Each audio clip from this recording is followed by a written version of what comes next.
Welcome to Country First. The Pan-Caribbean Partnership Against HIV and AIDS, or PANCAP, teamed up with Caribbean faith leaders to host a consultation on ending HIV and AIDS in the region by 2030. The consultation, which was co-funded by the Global Fund to Fight AIDS, Tuberculosis and Malaria and the AIDS Healthcare Foundation, attracted over 50 religious leaders from across the Caribbean. According to the director of PANCAP Coordinating Unit, Mr. Derek Springer, the faith community has a crucial role to play in ending AIDS. I believe that we are at a critical juncture as we approach the last mile to end the HIV epidemic. I think we are all convinced of the crucial role that faith leaders continue to play in this response. And I can reflect on my 22 or 23 years of service and really remember how supported I was in the earlier days, particularly trying to establish a non-governmental organization to address the needs of people living with and affected by HIV in Guyana. And it was the religious community that provided us with a home and provided us with overwhelming support. Because I think it was always important for us to convey to the faith leaders that public health would not undermine your mandate, and for us to approach the engagement with mutual respect. I am really heartened that in my position here as director of PANCAP, that I was able to work with a committee of very dedicated religious leaders in the Caribbean to really convene this important meeting. It is also important for us to recognize the role that the Global Fund to Fight AIDS, Tuberculosis, and Malaria is continuing to play in this region. I am a member of the board of the Global Fund, but PANCAP is currently the recipient of a third grant from the Global Fund, and it is through this grant that we were able to convene this meeting with the support of the AIDS Healthcare Foundation. And of course, we could not do this without our very strategic partner, UNAIDS, and PAHO WHO. Mr. Springer explains what the consultation aims to achieve. The objectives is to discuss the targets of the UN High-Level Meeting Political Declaration of June 2016 and the implication for the work of religious organizations in the Caribbean, to assess the role of religious organizations in the promotion of healthy living and well-being for all ages in the region, and 3, suggest strategies religious leaders can implement to end AIDS by 2030. Just to quickly reflect on the original objectives of the consultations that Dr. Green would have spoken about earlier through the PANCAP Justice for All program. And those were enhancing family life and focusing on those in need, increasing access to treatment and affordable medicines. And you will hear later in the presentation today the strides that we have made in making medicines more affordable. Reducing gender inequality, including violence against women, girls, and adolescents. Promoting sexual and reproductive health and rights, including age-appropriate sexual education. Implementing legislative reforms for modifying AIDS-related stigma and discrimination.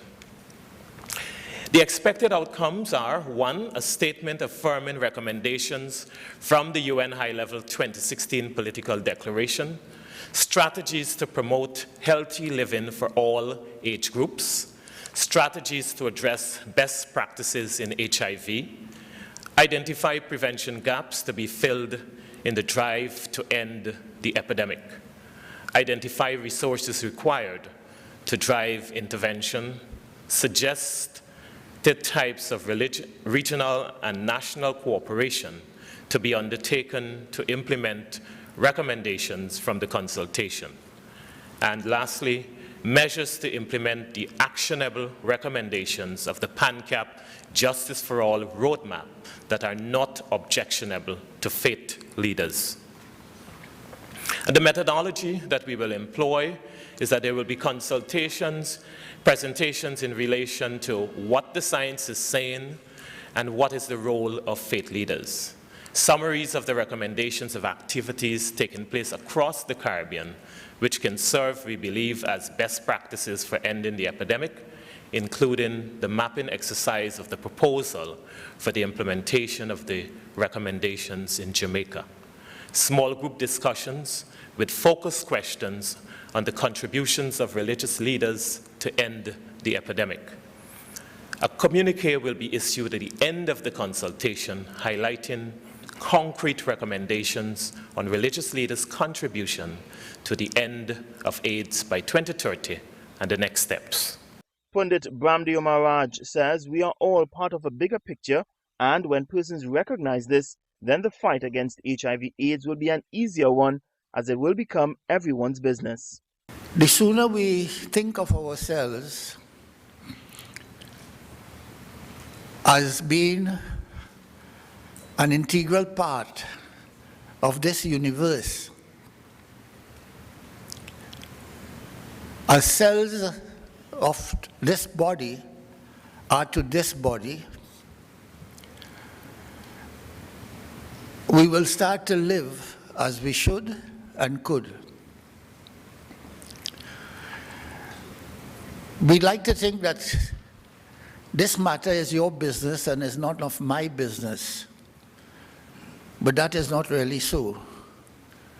Because your business affects everybody. So your business is really everybody's business. With every new HIV victim, the world is not such a better place to live. With every new addict, with every new criminal,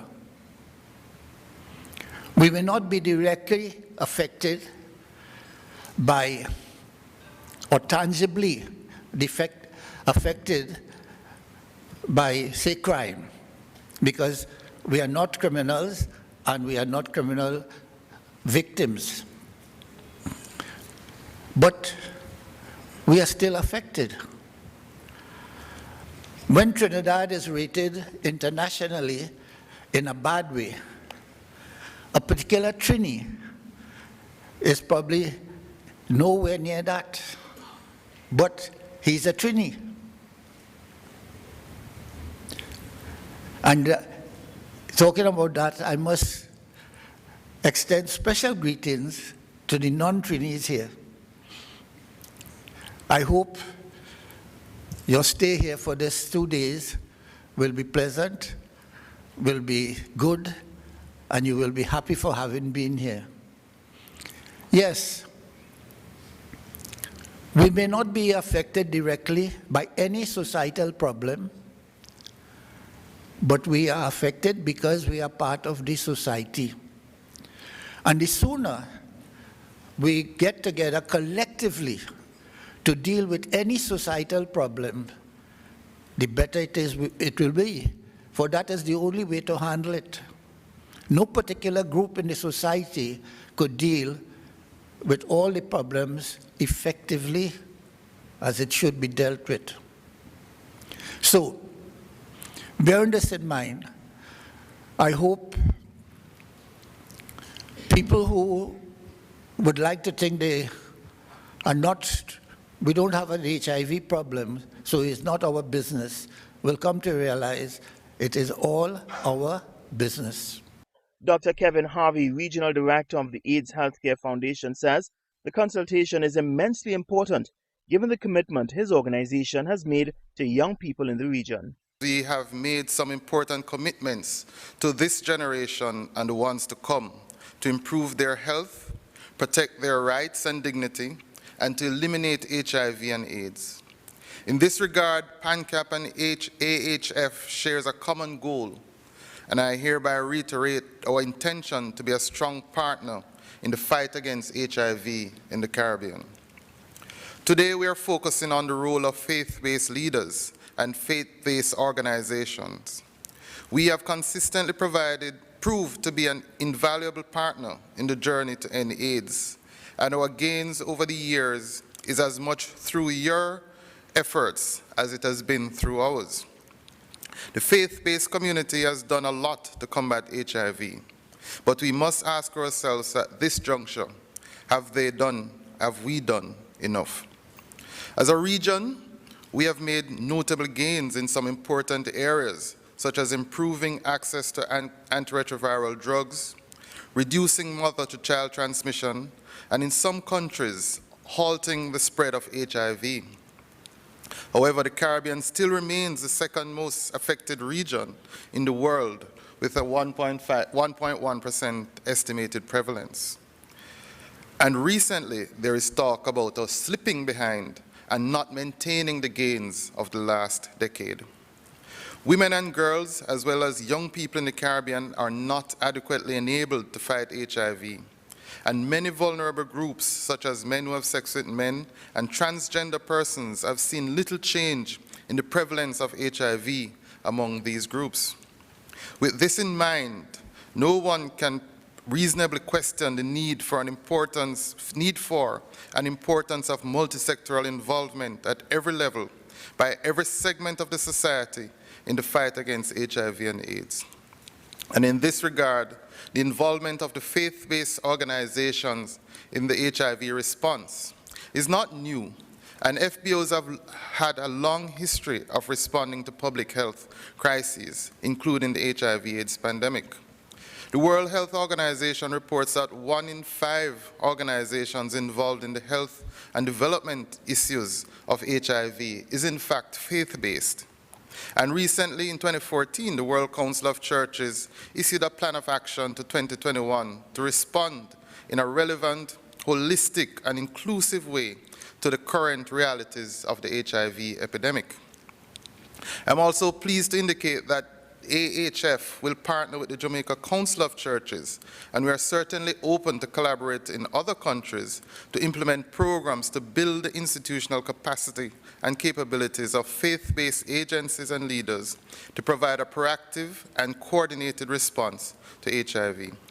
There will be an emphasis on leadership development, training, as well as policy development and implementation by building the capacity of religious leaders to ultimately effect changes in their organizations, institutions, and countries. My organization, the AIDS Healthcare Foundation, is the largest non-governmental service organization globally, providing care and support to persons living with and affected by HIV. We currently provide compassionate care to over 650,000 persons living with HIV across 37 countries and 15 states within the USA. And you have to pardon me because the AHF is so new to the Caribbean, I have to take some time to tell you about what it is. Our current focus includes getting 1 million HIV-infected persons on ARV treatment by 2020 as our contribution to the 20 million by 2020 goal. Linkage and retention in care and the provision of high-quality care leading to sustained viral suppression and ultimately reducing transmission also forms part of our mandate. While we focus on these needs, we by no means ignore the emotional and legislative needs of those affected, and we continue to advocate for the removal of culturally determined barriers that hinder a successful response. Ladies and gentlemen, I believe that all our faiths have many similarities, more than we can see at first glance. We all believe that our God is love, that we should care for and love others as ourselves, and that forgiveness and acceptance are also critical tenets of our faith. It is therefore necessary for us to improve the respect and tolerance of others and recognize diversity as a treasure. United Nations Special Envoy for HIV in the Caribbean, Dr. John Edward Green, acknowledges and reflects upon the regional support that faith-based organizations have given to HIV/AIDS awareness programs and support groups, acts of kindness which he says will ensure that the region meets its goal of reducing the HIV/AIDS numbers. I reflect that from my first involvement in consultations with religious leaders since 2001. In fact, the 2001 UN General Assembly special session, and in particular after I was appointed to the position of Special Envoy for HIV in the Caribbean. But I reflect further on that 2001 conference at the UN, in which faith organizations collectively made a statement, which in part reads, FBOs are joining other actors in the global fight against the devastating pandemic and can offer specific resources and strengths. At the same time, we acknowledge that we have not always responded appropriately to challenges posed by HIV and AIDS. We deeply regret instances where FBOs have contributed to stigma, fear, and misinformation. Since that time, so much has happened. I reflect, for example, on the PANCAP regional consultation of FBOs in Guyana in November 2004, which attracted approximately 100 participants, and whose keynote speaker was himself HIV positive, Canon Gideon from Uganda. And that consultation resulted in a Caribbean strategy for involvement of faith-based, and it was then coordinated by the Caribbean Council of Churches.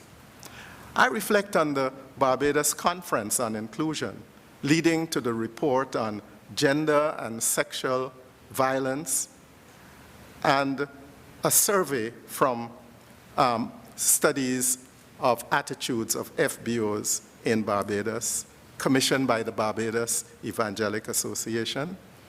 And I'm pleased that Dr. Nigel Taylor, its president, is here with us today.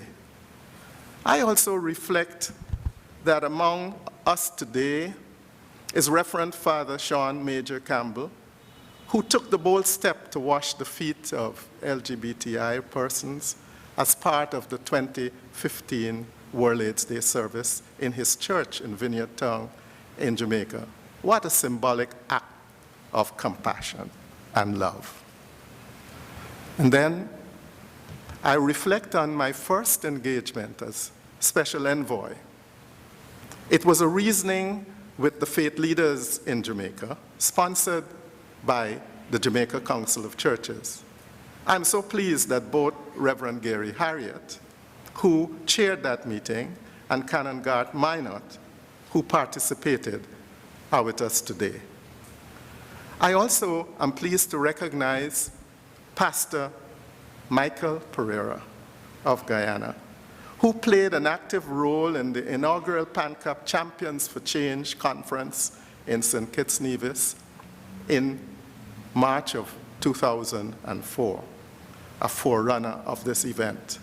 These three faith leaders and many, many more have sustained their involvement in the AIDS response, and for that, we give thanks. Moreover, friends, I reflect on the 25 formal consultations with faith leaders throughout the Caribbean over the past 5 years under the PANCAP Justice for All program. I am particularly sorry that Reverend Papulut and Pastor Clement Joseph, the coordinators of the Belize and Haiti faith-based networks respectively, are unable to be present. But I'm glad that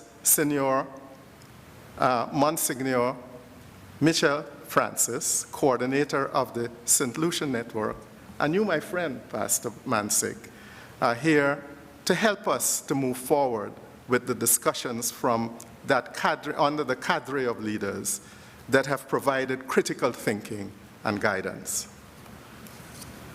This consultation has also benefited from activist faith leaders and also from international models.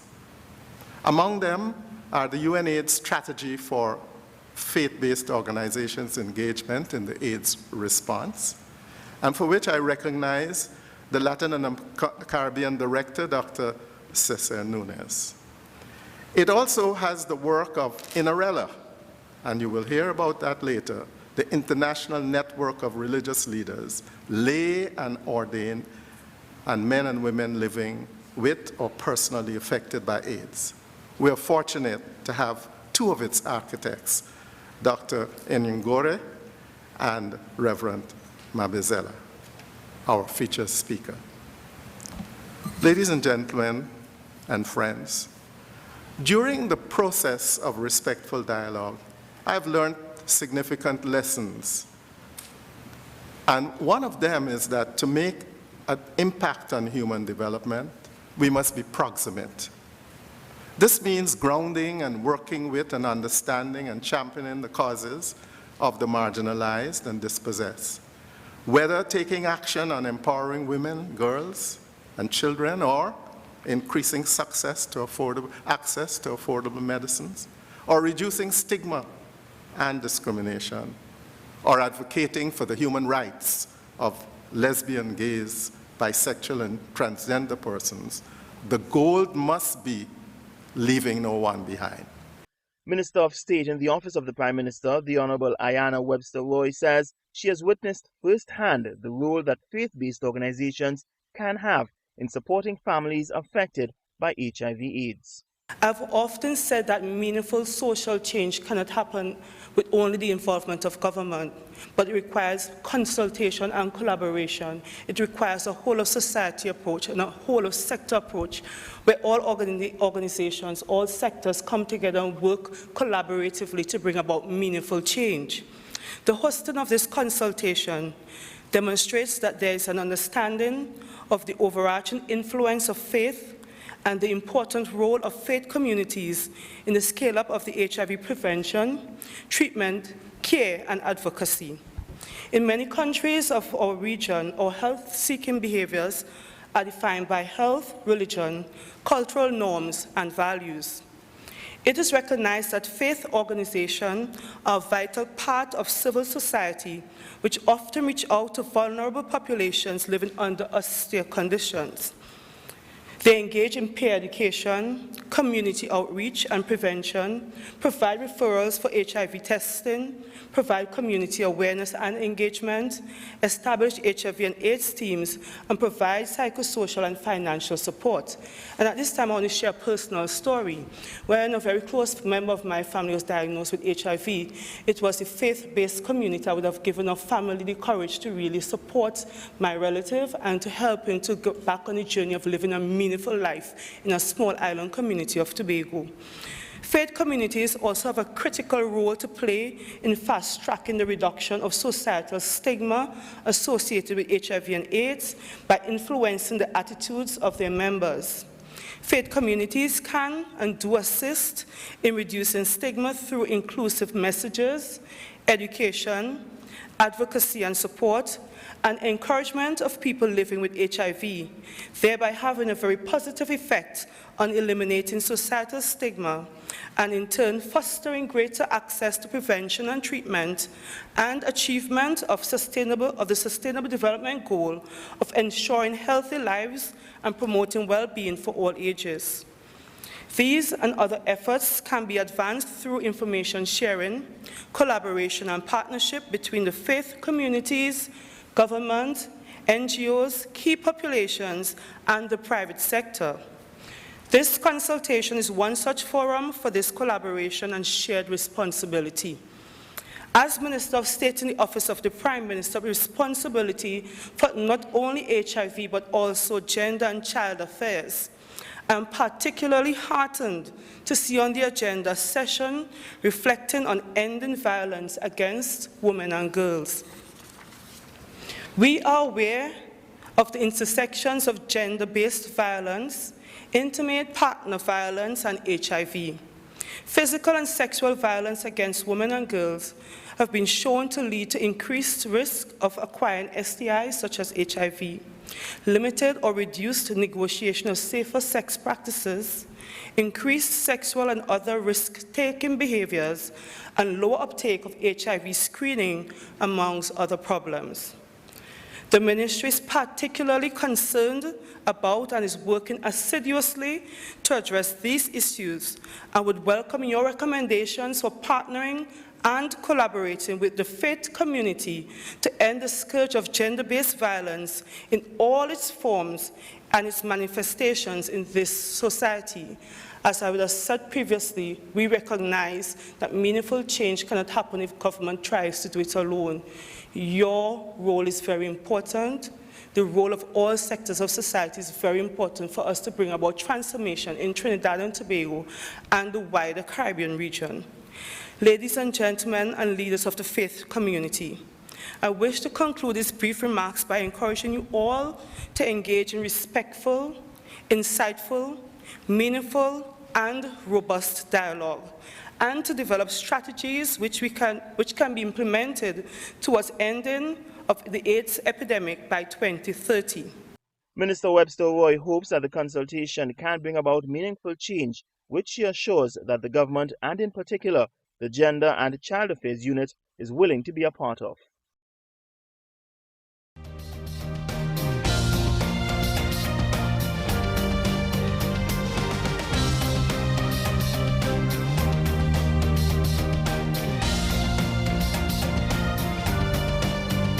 This has been Country First.